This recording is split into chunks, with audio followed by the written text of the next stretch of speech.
friendly conversations with a scammer. Last week I got a call from a scammer. It's not the first time I'm getting such calls, and I'm usually pretty sharp with these things, but I have to give it to this guy. His approach was quite impressive. From the first few seconds, I already knew that it was a scam call, but I like to get to the root of matters, sometimes just out of curiosity. So I stayed on the call to listen to what he had to say. Now let me narrate the story to you. The first thing was the timing. The guy called me at a time of the day where he knew that I should be at work and my mind focused on more important things. Well, as a businessman, I take calls when I see them because it could be anything. So I pick up the call and he speaks in a very friendly tone. Hello, am I speaking with Mr. Murphy Ochuba? And I say yes. I'm calling to inform you that you were entered into a draw to win up to £54 million. In my head, I'm like, okay, I certainly did not enter into any draw because I do not do lottery. This was a clear scam indicator, but before I could say anything else, the man started calling out my personal details and all of them were correct. Can you confirm your date of birth? Then he called out my date of birth, my correct address with my house number, which I never fill anywhere, my email address and some other details. All of these were to clear my doubts and remove suspicions. Notice that he didn't say I registered for a draw. He said you were entered for a draw, which could mean that perhaps the service I subscribed to was doing a giveaway and they entered me for the draw. Okay, so you have all my personal details. Now what? I was waiting for his next move. Then he goes on to say, the live draws will be done at 8 p.m. today on BBC, so you can tune in and watch it.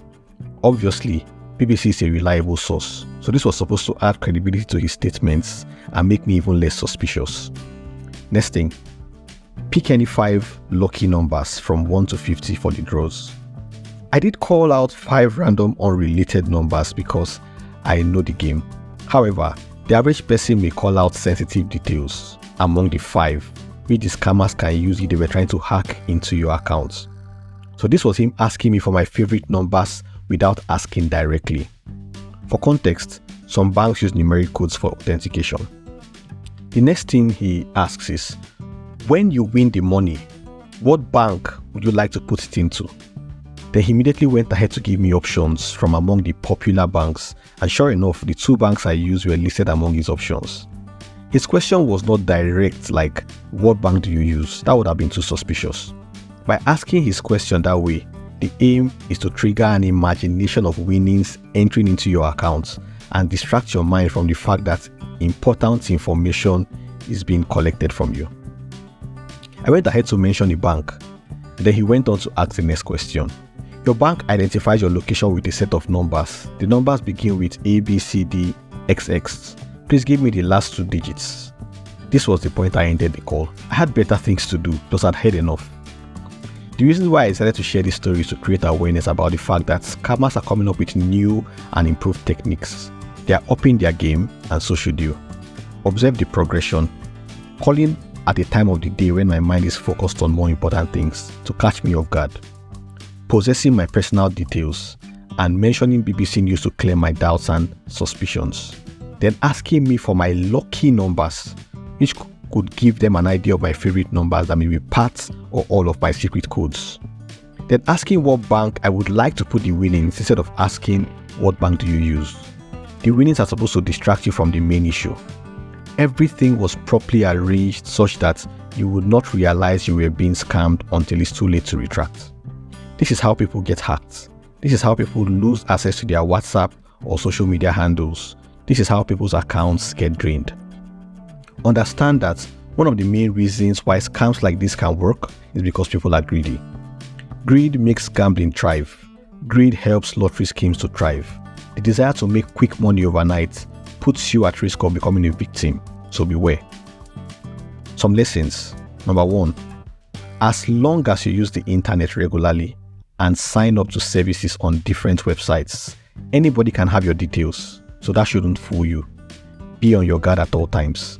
Number 2, be careful of the things you fill out on the internet directly or indirectly. For example, if you have your actual house address, date of birth, or some other sensitive information on your CV, you might want to take them off, because first of all, they are very unlikely to contribute to whether or not you land a job. And secondly, it may make you an easy target for scammers. Number 3, if it sounds too good to be true, it is too good to be true. Sometimes I get surprised that in 2024, people still share broadcasts like XYZ company is giving away XYZ amounts to mark their 100th anniversary. This is a very old trick and you should have gone past that by now.